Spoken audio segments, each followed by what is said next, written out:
matin. Bon matin. Je regarde, il y en a qui ont des coups de soleil.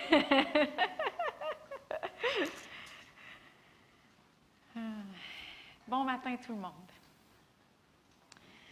Les chants ce matin, sans le savoir, Denis a choisi des chants qui avaient rapport avec le sujet de mon enseignement ce matin. En fait, c'est plus une prédication. Ça va être un petit peu plus... Est-ce que vous allez m'aider à prêcher un matin?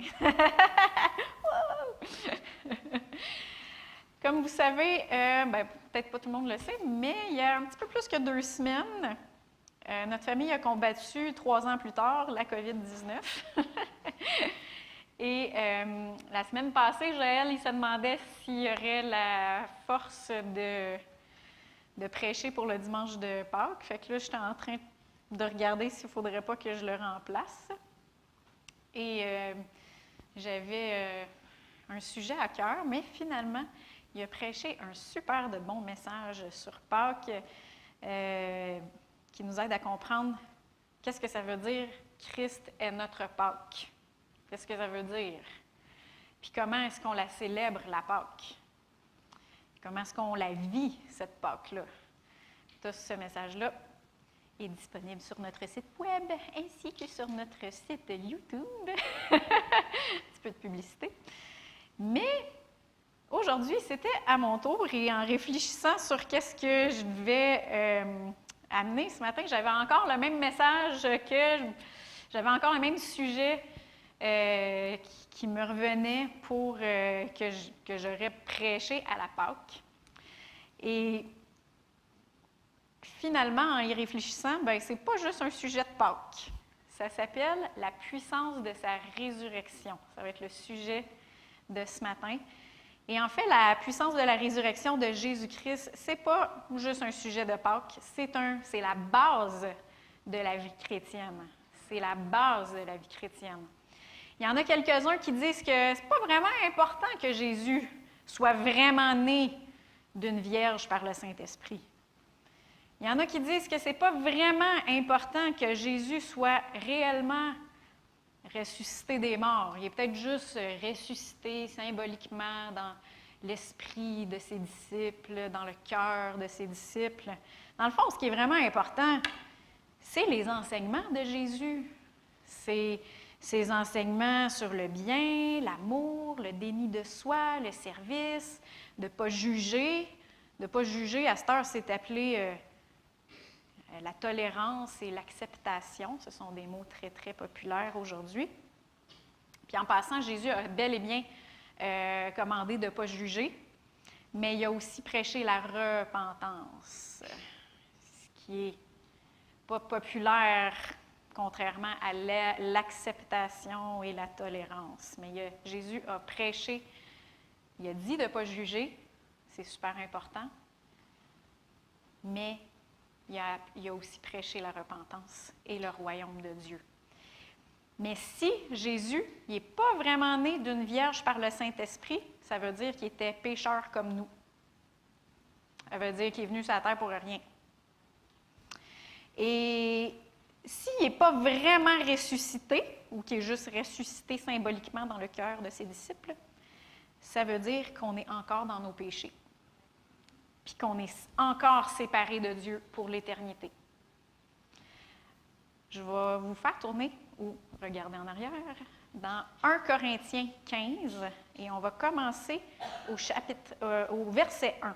Aujourd'hui, j'ai beaucoup de versets, fait que suivez-moi, lisez pour rester focusé. Je vous rappelle, frères, l'Évangile que je vous ai annoncé et que vous avez reçu. Évangile, ça veut dire bonne nouvelle. La bonne nouvelle que vous avez reçue et dans laquelle vous demeurez ferme et par laquelle aussi vous êtes sauvés si vous le retenez dans les termes où je vous l'ai annoncé. C'est-à-dire, on est sauvés si on la retient dans les termes que Paul nous l'a annoncé. Autrement, vous auriez cru en vain. Sinon, vous auriez cru pour rien. je vous ai transmis avant tout ce que j'avais aussi reçu. Christ est mort pour nos péchés, selon les Écritures. Il a été enseveli et il est ressuscité le 3e jour, selon les Écritures. Il a été vu par Céphas, qui est aussi Pierre, puis par les 12. Ensuite, il a été vu par plus de 500 frères à la fois, dont la plupart sont encore vivants au moment où Paul écrit cette lettre-là, et dont quelques-uns sont décédés. Fait que Paul y rend un témoignage puissant de la résurrection de Jésus. Puis si on va un peu plus loin au verset 12, on commence au verset 12, on va aller jusqu'au verset 19. Or, entre les morts, comment quelques-uns parmi vous disent-ils qu'il n'y a pas de résurrection d'entre les morts? S'il n'y a pas de résurrection des morts, Christ non plus n'est pas ressuscité. Et si Christ n'est pas ressuscité, alors notre prédication est vaine. Et notre foi aussi est vaine. Il se trouve même que nous sommes des faux témoins à l'égard de Dieu, puisque nous avons témoigné contre Dieu qu'il a ressuscité le Christ, tandis qu'il ne l'aurait pas ressuscité si les morts ne ressuscitent pas. Car si les morts ne ressuscitent pas, Christ non plus n'est pas ressuscité. Et si Christ n'est pas ressuscité, votre foi est vaine, vous êtes encore dans vos péchés. Et ceux qui sont morts en Christ sont perdus. Et si c'est dans cette vie seulement que nous espérons en Christ, nous sommes les plus malheureux de tous les hommes. Il y avait déjà des gens, dans le temps de Paul, ça ne faisait pas de longtemps après Jésus, qui mettaient en doute la résurrection de Christ. Ils mettaient en doute la résurrection tout court, donc ils mettaient en doute la résurrection de Christ. Et la réponse de Paul est claire, nette et précise. Si Christ n'est pas ressuscité, notre foi est inutile. On est encore dans nos péchés, avec notre vieille nature, séparés de Dieu pour l'éternité. Puis en plus, si on met notre foi en Jésus, juste dans cette vie, en essayant de vivre ces beaux enseignements, sans la puissance d'une vie nouvelle, alors on est les plus malheureux de tous les hommes. On est aussi bien, si Christ n'est pas ressuscité, on est tous bien de pécher, bien comme il faut, puis d'avoir du fun. Hein? Tant qu'à faire. Ça me fait penser au verset suivant. 2 Timothée 3,5, ça dit « Ils garderont la forme extérieure de la piété, mais ils en renieront la puissance. » Éloigne-toi de ces hommes-là. Si on essaye juste de vivre une belle vie, selon les enseignements de Jésus, d'aimer par nos propres forces, d'appliquer ces belles vies-là sans la puissance de la résurrection de Jésus, sans la puissance d'une vie nouvelle, on est les plus malheureux de tous les hommes. Parce qu'on est séparés de Dieu de toute manière, puis on a encore notre vieille nature pécheresse. On ne peut pas renier la puissance de la résurrection de Jésus et être de vrais chrétiens. Pour l'apôtre Paul, c'était extrêmement important qu'on comprenne la puissance de la résurrection de Jésus. Il priait pour les gens de l'Église d'Éphèse, pour que Dieu leur révèle la grandeur surabondante de cette puissance. Puis Joël et moi, on prie aussi cela pour vous et pour nous aussi. Et on va tourner dans Éphésiens 1, on va commencer au verset 16. C'est une prière que Paul faisait pour les Éphésiens. Et on va voir comment c'était important pour lui que les Éphésiens comprennent c'était quoi la grandeur de la puissance de la résurrection de Jésus. Au verset 16, ça dit « Je ne cesse », et là je l'ai mis dans la Bible du Semeur, « Je ne cesse de dire ma reconnaissance à Dieu à votre sujet, quand je fais mention de vous dans mes prières. Je demande que le Dieu de notre Seigneur Jésus, le Père qui possède la gloire, vous donne par son esprit sagesse et révélation pour que vous le connaissiez.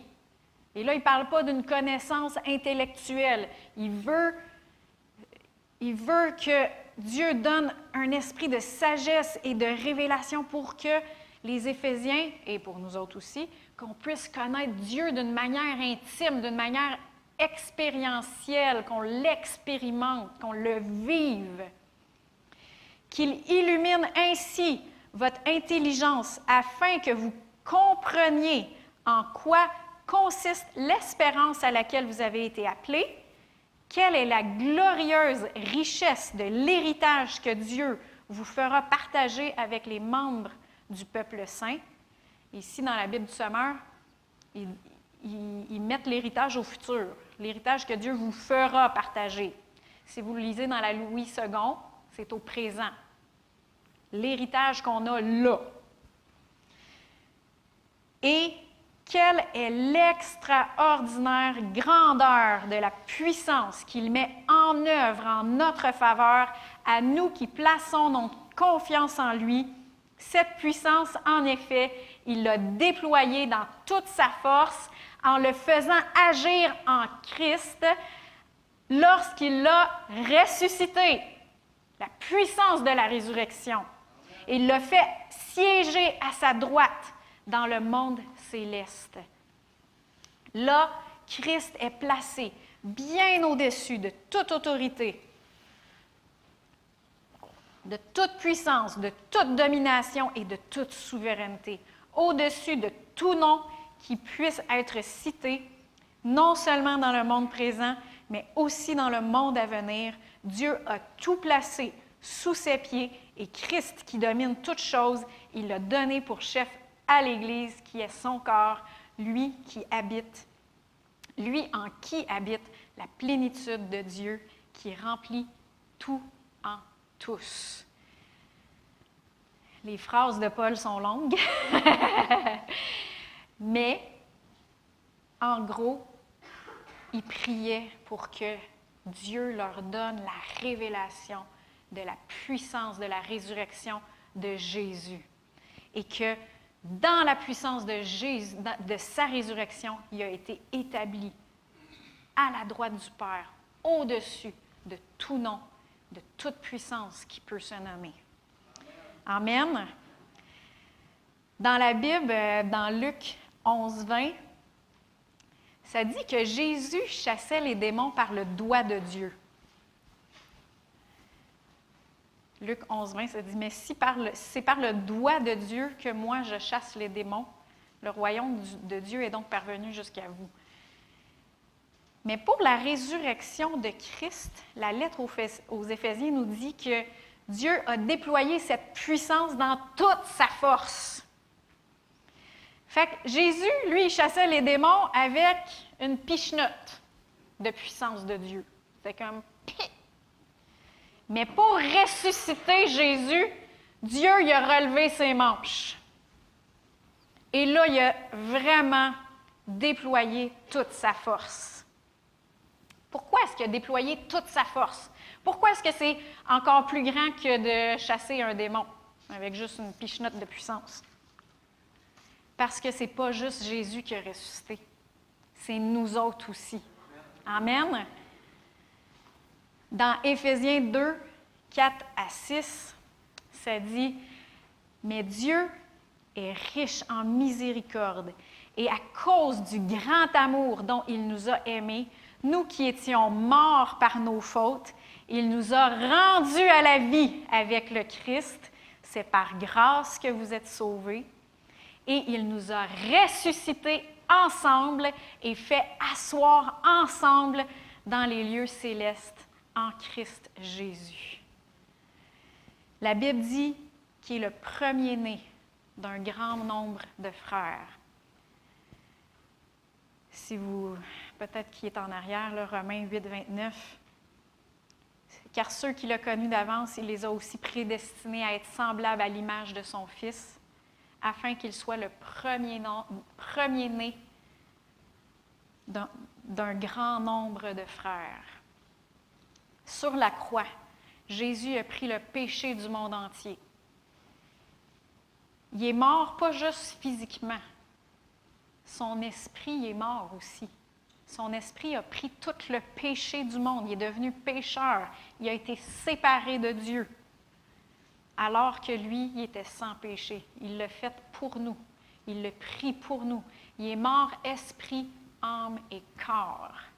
Et il a passé 3 jours, il est allé en enfer, séparé de Dieu, et il a souffert la pénalité du péché, la justice de Dieu à notre place. Et le 3e jour, Dieu l'a ressuscité par sa toute-puissance. Il a relevé ses manches. Et Dieu l'a ressuscité d'entre les morts et il nous a ressuscités avec lui. À ce moment-là, Jésus a été le premier à naître de nouveau. Et il a fait le chemin pour que nous aussi, nous puissions naître de nouveau. Et il nous a ressuscités avec lui. Dans Romains 6, 4, ça dit « Nous avons donc été ensevelis avec lui dans la mort par le baptême. » Et là, il ne parle pas du baptême d'eau ici. Il parle du baptême en Jésus-Christ. Le baptême d'eau symbolise ça. Donc, nous avons été ensevelis avec lui dans la mort par le baptême. Notre vieille vie est morte, afin que comme Christ est ressuscité d'entre les morts par la gloire du Père, de même, nous aussi, nous marchions en nouveauté de vie. À cause de la résurrection, à cause de la puissance de la résurrection de Jésus, Dieu nous a donné une nouveauté de vie, la puissance d'une vie nouvelle. Avec Paul, l'apôtre Paul, il y avait une révélation vivante de la puissance de la résurrection de Christ. Oui, il l'avait pour le salut de quiconque croit. Vous vous souvenez de Romains 1,16? Ça dit « Car je n'ai pas honte de la bonne nouvelle ou de l'Évangile. C'est une puissance de Dieu pour le salut de quiconque croit. » Peu importe qui t'es, si tu crois dans cette résurrection-là, c'est une puissance pour ton salut, à toi. Du juif premièrement et du grec. Le grec, c'est nous autres. Mais ce n'était pas juste une révélation de la puissance de la résurrection pour arriver au salut, mais c'était aussi pour vivre cette puissance de la résurrection à tous les jours. Les chrétiens d'Éphésiens, ils étaient déjà chrétiens quand Paul y priait pour eux qu'il y ait la révélation de la grande puissance que Dieu avait déployée quand il avait ressuscité Jésus. Ils étaient déjà chrétiens. Fait que ce n'était pas juste pour qu'ils arrivent à la nouvelle naissance qu'ils voulaient qu'ils croient en la résurrection, c'était pour qu'ils vivent cette puissance-là à tous les jours. Éphésiens 3, au verset 8. On va commencer au verset 8 jusqu'au verset 11. Ça dit, c'est Paul qui parle. « Et même, je considère tout comme une perte à cause de l'excellence de la connaissance du Christ Jésus. » Il était un pharisien. Il était le top dans son domaine. Il avait étudié au pied du plus grand scholar, érudit de son époque. Mais ça, il considérait ça comme une perte à cause de l'excellence de la connaissance. Encore là, ce n'est pas une connaissance théorique, c'est une connaissance intime, personnelle, expérientielle du Christ Jésus, mon Seigneur. À cause de lui, j'ai accepté de tout perdre et je considère tout comme des ordures, afin de gagner Christ et d'être trouvé en lui, non avec une justice qui serait la mienne et qui viendrait de la loi, mais avec la justice qui est obtenue par la foi en Christ. Une justice provenant de Dieu et fondée sur la foi. Et prêtez attention au verset 10. « Mon but est de le connaître lui, ainsi que la puissance de sa résurrection. Son but, c'était de le connaître lui et la puissance de cette résurrection et la communion de ses souffrances. Quand on parle des communions des souffrances de Christ, on ne parle pas de la maladie, là. Christ est venu porter nos maladies. Ici, il parle des persécutions à cause du nom de Jésus. Il parle aussi de la souffrance de ne pas laisser sa chair dominer. En devenant conforme à lui dans sa mort pour parvenir, si possible, à la résurrection d'entre les morts. Fait que lui, il voulait vivre, et son but qu'il poursuivait, c'était de connaître Jésus d'une manière intime, connaître la puissance la puissance de la résurrection. Puis moi, ça m'épate tellement parce que lui, il avait tellement une révélation de la puissance de la résurrection qu'il voulait l'expérimenter littéralement. Lui, il voulait mourir pour Jésus pour pouvoir expérimenter littéralement, être vraiment ressuscité d'entre les morts. Il y avait déjà la grâce et la foi pour devenir un martyr. Il y avait vraiment une révélation de cette puissance de la résurrection.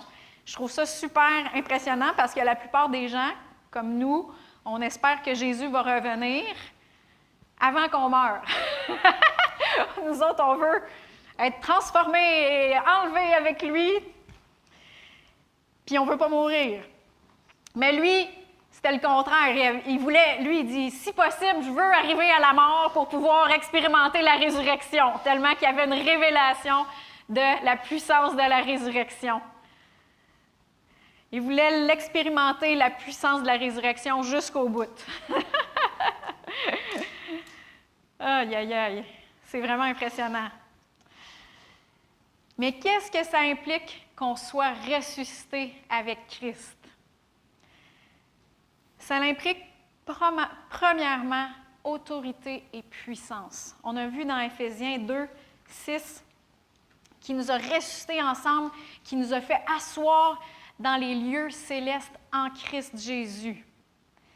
Et au chapitre 1, au verset 20 et 21, ensemble avec lui, dans les lieux célestes, où, au-dessus de toute principauté, autorité, puissance, souveraineté, au-dessus de tout nom qui peut se nommer, non seulement dans le siècle présent, mais encore dans le siècle à venir.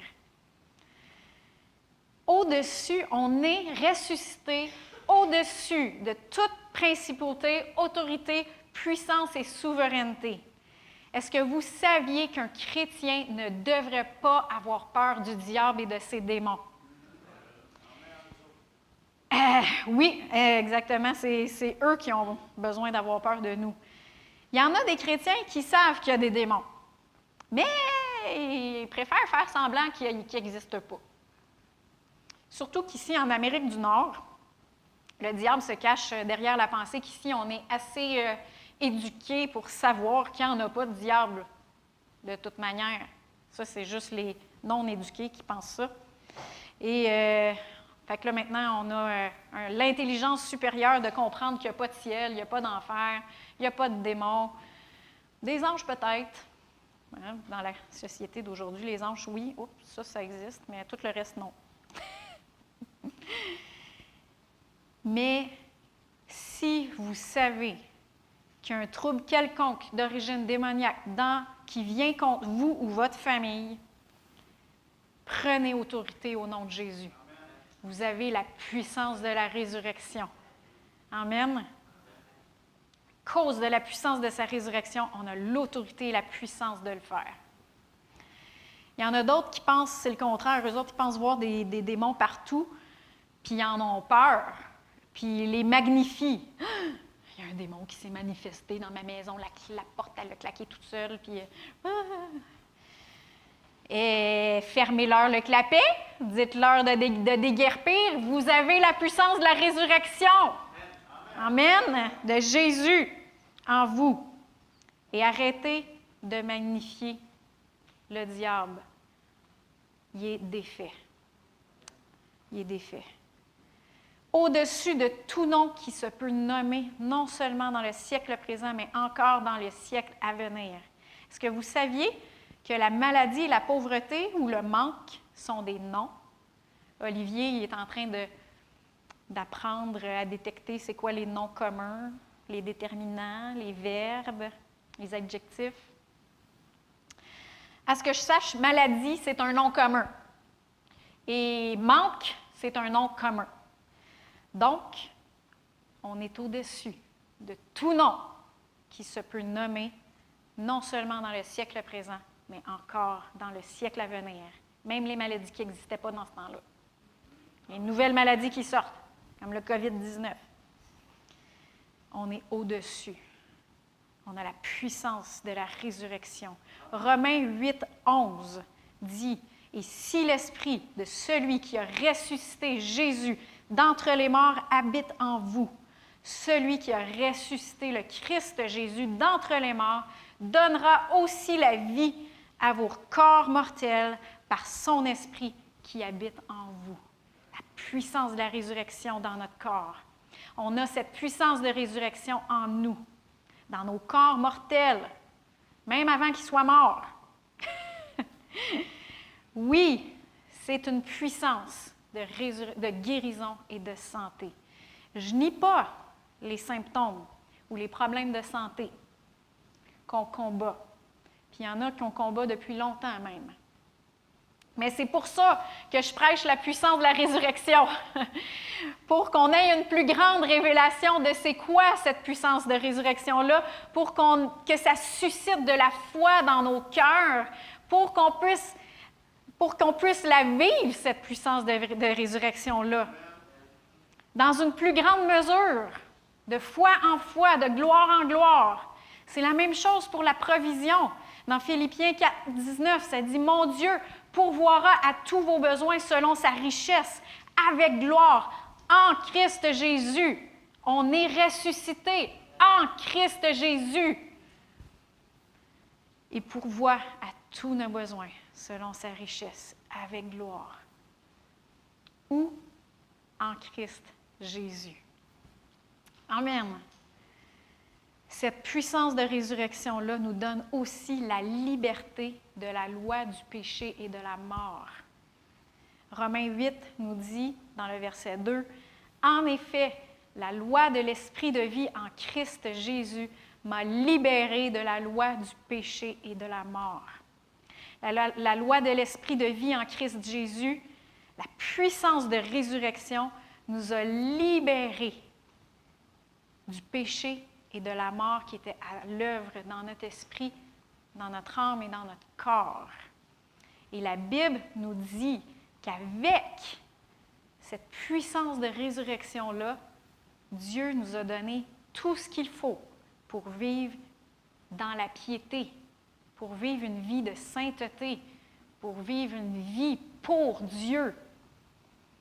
Dans 2 Pierre 1, 3, je l'ai pris dans la Bible du Sommeur, ça dit « Par sa puissance, en effet, Dieu nous a donné tout ce qu'il faut pour vivre dans la piété. » Il nous a donné la puissance de la vie, en nous faisant connaître celui qui nous a appelés par la manifestation de sa propre gloire et l'intervention de sa force. N'essayons plus de vivre une bonne vie en gardant des lois puis des prescriptions. C'est plus ça. Maintenant, on porte le fruit de la puissance de sa résurrection. Maintenant, on porte le fruit d'une vie nouvelle que Dieu nous a acquis. Amen. Paul, il y en avait beaucoup à dire sur la puissance de la résurrection. Il y avait une révélation de cette puissance-là. Mais, dans sa vie, cette puissance-là amenait toujours les yeux des gens autour de lui à Christ. Dans 1 Corinthiens 2, on va commencer au verset 1 jusqu'au verset 4, ça dit « Pour moi, frères, lorsque je suis allé chez vous, ce n'est pas avec une supériorité de langage ou de sagesse que je suis allé vous annoncer le témoignage de Dieu. Il n'est pas allé avec tout son bagage de pharisien. Car je n'ai pas jugé bon de savoir autre chose parmi vous, sinon Jésus-Christ et Jésus-Christ crucifié. Moi-même, j'étais auprès de vous dans un état de faiblesse, de crainte et de grand tremblement. Ma parole et ma prédication ne reposaient pas sur des discours persuasifs de la sagesse, mais sur une démonstration d'esprit et de puissance, afin que votre foi ne soit pas fondée sur la sagesse des hommes, mais sur la puissance de Dieu. Comment est-ce qu'on sait si une manifestation de puissance vient de Dieu ou non? Est-ce que cette manifestation-là amène les yeux sur la personne ou sur Christ? Amen. D'où elle vient la puissance de l'hypnotiseur Mesmer? D'où elle vient la puissance du sorcier africain ou du guérisseur ou du ramancheur québécois? Est-ce que ça l'amène les yeux des gens sur eux ou ça amène les yeux sur la puissance de Jésus-Christ? Ça répond. Si ce n'est pas sur Christ, ce n'est pas la puissance de Dieu. D'où vient? Est-ce que votre foi est fondée sur les beaux discours de Jessie ou de Joël?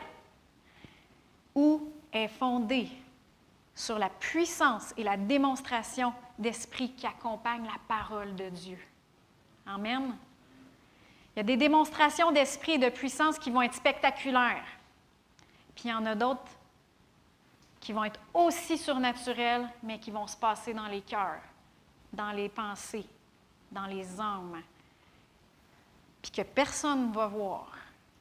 Mais toutes les deux vont rendre témoignage avec puissance de la parole de Dieu. Et ils vont amener les yeux sur Christ. La puissance de la résurrection est propulsée par l'amour. Qu'est-ce qui a amené Jésus à la croix? C'est l'amour pour nous.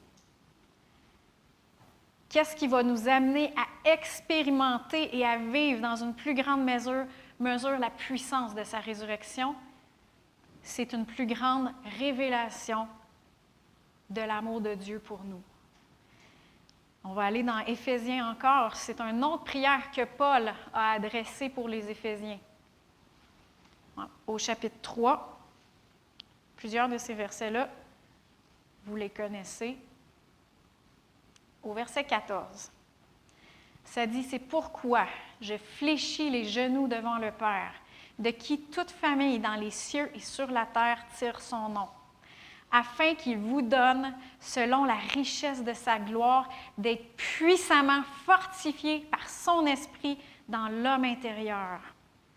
Que le Christ habite dans vos cœurs par la foi et que vous soyez enracinés et fondés dans l'amour, pour être capable de comprendre avec tous les saints quelle est la largeur, la longueur, la profondeur, la hauteur et de connaître l'amour du Christ qui surpasse toute connaissance, en sorte que vous soyez remplis jusqu'à toute la plénitude de Dieu.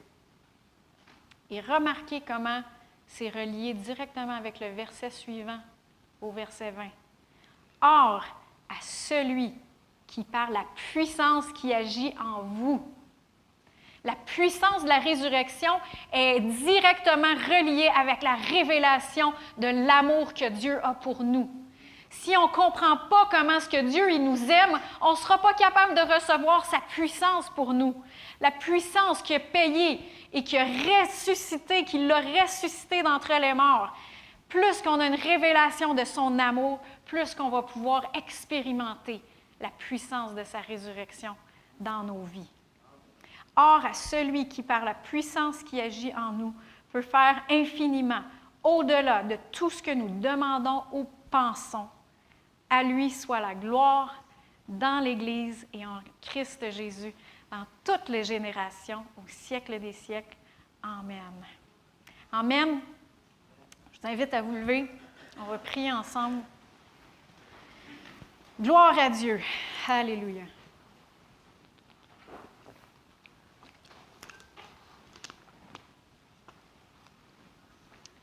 Seigneur, merci pour ton amour. Merci pour ton amour. Révèle à chaque personne ici ton amour encore plus.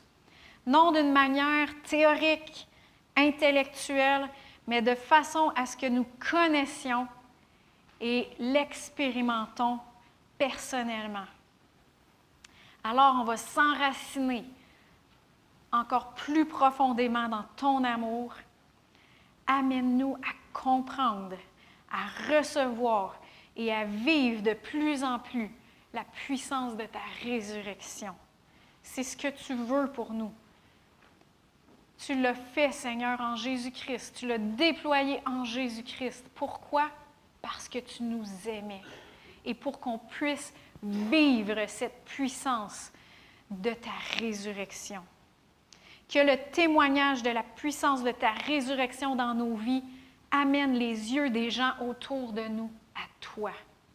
Qu'on puisse rendre témoignage d'une manière puissante de ta résurrection et que toute la gloire soit à toi, dans ton Église et en Jésus-Christ, dans toutes les générations, au siècle des siècles.